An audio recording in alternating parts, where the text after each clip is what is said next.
Dream job ఆదిత్యతోనే సాధ్యం. Aditya degree colleges admissions open. For more information visit our website. Andhra Pradesh ప్రభుత్వం అమల్లోకి తీసుకొచ్చిన తల్లికి వందనం స్కీమ్ ఇప్పుడు లబ్ధిదారుల్ని సంతోషపెడుతుంది. అలానే ఈ స్కీమ్ అమలు చేస్తున్నటువంటి అంశాల్లో కొన్ని క్లారిఫికేషన్స్ రాష్ట్ర ప్రభుత్వం ఇచ్చిన తర్వాత జరగబోయేటువంటి అడ్మిషన్స్ విషయంలో కూడా ఒక క్లారిటీ వచ్చినట్టుగా భావిస్తున్నారు. అసలు ఏంటి 1వ తరగతిలో చేరబోయేటువంటి పిల్లలకు కూడా తల్లికి వందనం స్కీమ్ అప్లై అవుతుందా? అలానే ఇంటర్మీడియట్ ఫస్ట్ ఇయర్లో చేరబోయేటువంటి పిల్లలకు కూడా ఈ స్కీమ్ అప్లై అవుతుందా? దీనిపైన ప్రభుత్వం ఏమని హామీ ఇచ్చింది? అలానే వర్గాల వారీగా ప్రధానంగా ప్రభుత్వం ఒక క్లారిఫికేషన్ ఇచ్చింది. ఇచ్చినటువంటి జీవోలోనే ఒక సమగ్రమైనటువంటి అంశాలను ఇందులో పొందుపరిచింది. ఎస్సీ, ఎస్టీ, బీసీ, మైనారిటీ వర్గాలకు ఎంత లబ్ధి చేకూరుతుంది అనేటువంటి విషయాన్ని కూడా ప్రభుత్వం క్లారిఫై చేసే ప్రయత్నం చేసింది.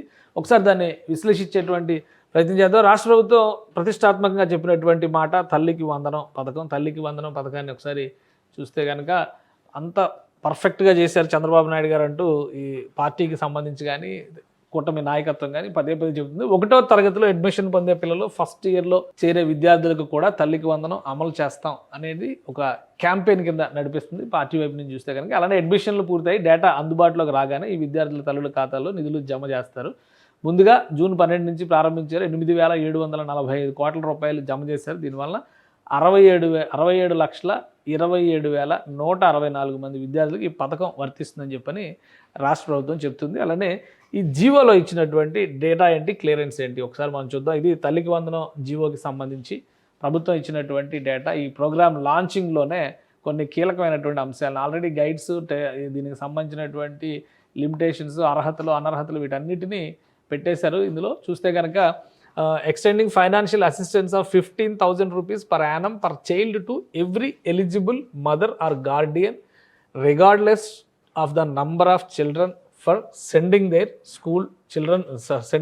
children to schools from classes 1 to 12. So including intermediate education. ఇది ఒక ఇంపార్టెంట్ నిర్ణయంగా మనం చూడాలి. 10వ తరగతి వరకు కాదు, 12వ తరగతి వరకు దీన్ని కన్సిడర్ చేస్తూ నిర్ణయం చేశారు. అలానే in all recognised government, private aided and private unaided schools, junior colleges including residential schools. ఇది చాలా ముఖ్యమైనటువంటి అంశం. రెసిడెన్షియల్ స్కూల్స్లో అంటే హాస్టల్స్లో చదివిస్తున్నటువంటి పిల్లలకు కూడా ప్రభుత్వం ఈ సహకారం అందించాలని చెప్పి నిర్ణయం చేసింది. సో దాని ప్రకారం ఎవరెవరు లబ్ధిదారులు ఉన్నారు, దానికి ఉన్నటువంటి పారామీటర్స్ ఇవన్నీ కూడా డిసైడ్ చేశారు. ఆ డెసిషన్స్ ప్రకారం అమలు చేస్తూ వెళ్తున్నారు. అయితే ఓవరాల్గా లబ్ధికి సంబంధించి 67 లక్షల మందిని ప్రభుత్వం డిజిగ్నేట్ చేసింది కాబట్టి లబ్ధిదారుల కేటగిరీలో, అందులో ఆ డేటాను కూడా ఒకసారి మనం సపరేట్గా చూద్దాం. ఎందుకంటే ఇప్పుడు విపక్షాలు చేస్తున్నటువంటి ప్రధానమైనటువంటి విమర్శ ఏంటంటే ప్రభుత్వం లబ్ధిదారుల సంఖ్య ఎక్కువగా చూపించింది, అంతమంది లేకపోయినా కానీ మిగతావన్నీ కూడా అవినీతి అవుతుంది.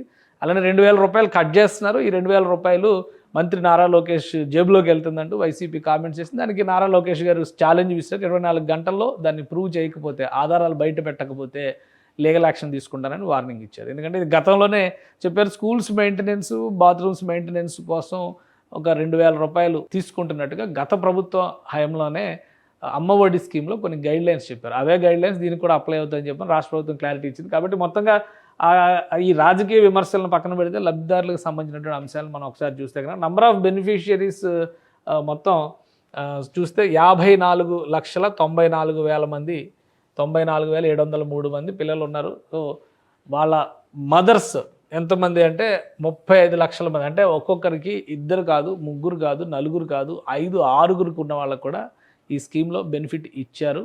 కేవలం ఒక్క చిల్డ్రన్ లేదా 2 చిల్డ్రన్ అనేటువంటి ప్రస్తావన లేదు. ఎంతమందిని చదివించగలిగితే, ఎందుకంటే వీళ్ళంతా కూడా బిలో పావర్టీ లైన్ కేటగిరీ కింద ఉన్న వాళ్ళనే లబ్ధిదారులుగా ఎంపిక చేశారు.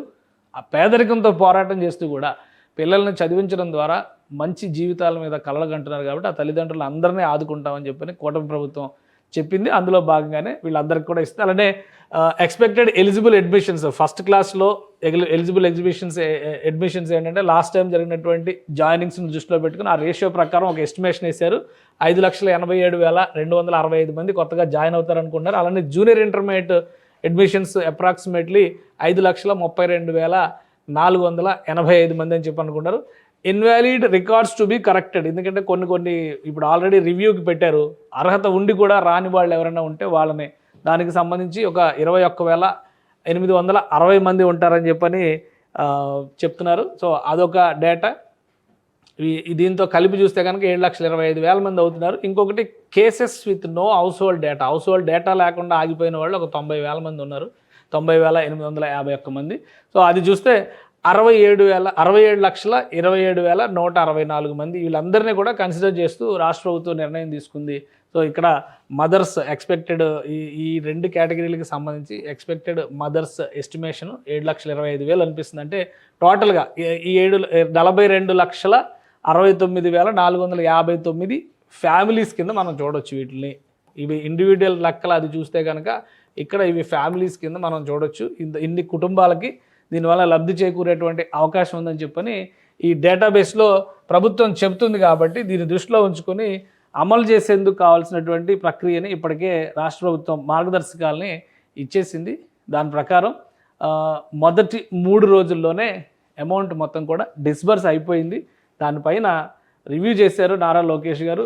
తల్లికి వందనం పథకం గురించి ఆయన విలేకరులతో మాట్లాడినప్పుడు సేమ్ అదే డేటా ఇప్పుడు మనం డిస్కస్ చేసినటువంటి డేటానే ఇచ్చారు. అకౌంట్లో జమ కాని వాళ్ళకి సోమవారం నుంచి అంటే జూన్ 20వ తారీఖు నుంచి 26 వరకు సమయం ఇస్తారు. మనమిత్ర వాట్సాప్ ద్వారా, గ్రామ సచివాలయాల ద్వారా ఫిర్యాదు పత్రాలు, కొన్ని నమూనా పత్రాలని రిలీజ్ చేశారు. ఈ నమూనా పత్రాల తరహాలో వీటిని కనుక అప్లై చేసుకుంటే వీటన్నిటిని కన్సిడర్ చేస్తారు. ఈ నెల 26 వరకు అంటే వారం రోజుల పాటు గడువిస్తున్నారు. ఈ అప్లికేషన్స్ పెట్టిన వాళ్ళు రివ్యూ చేసి 30వ తేదీన మళ్ళీ లబ్ధిదారుల్ని అనౌన్స్ చేస్తారు. అలానే ఫైనాన్స్ మినిస్ట్రీతో కూడా రివ్యూ చేశారు. మొత్తం నిధుల విడుదల అయిపోయింది కాబట్టి ఆర్థిక శాఖ, GSWS శాఖ ఉన్నతాధికారులు, అలానే ఈ పథకం కింద ఇప్పటివరకు ఎంతమంది అకౌంట్లో జమ అయిందనేది మొత్తం ఇన్యాక్టివ్ అకౌంట్స్ ద్వారా వచ్చినటువంటి సమస్యలు వీటన్నిటిని కూడా పరిష్కరించడం ద్వారా టోటల్గా 67 లక్షల మందికి ఎష్యూర్ చేశారు. 67 లక్షల మందికి కూడా ఈ పథకం ఈ రోజు సాయంత్రం లోపు చేరేలాగా దిశానిర్దేశం చేసింది రాష్ట్ర ప్రభుత్వం. సో ఇది కంప్లీట్ అయిన తర్వాత గ్రీవెన్సెస్ పైన ఫోకస్ పెట్టబోతుంది. పిల్లలు చదువుకునేటువంటి వారికి, చదివించేటువంటి తల్లులకి ఒక ప్రోత్సాహకరమైనటువంటి నిర్ణయంగా కూటమి ప్రభుత్వం చెప్తుంది. ఒకే కుటుంబంలో 6, 7 ఉన్న వాళ్ళు కూడా లబ్ధి పొందారు. వాళ్ళందరి డేటా బయటకు వచ్చింది. సో తల్లికి వందనం స్కీమ్తో సూపర్ 6లో ఇచ్చినటువంటి హామీల్లో ఒక ప్రధానమైనటువంటి హామీని రాష్ట్ర ప్రభుత్వం నెరవేర్చినట్టు అవుతుంది. సుమన్ టీవీలో మీ పర్సనల్ అండ్ బిజినెస్ ప్రమోషన్స్ కోసం కింది నెంబర్కి కాంటాక్ట్ చేయండి.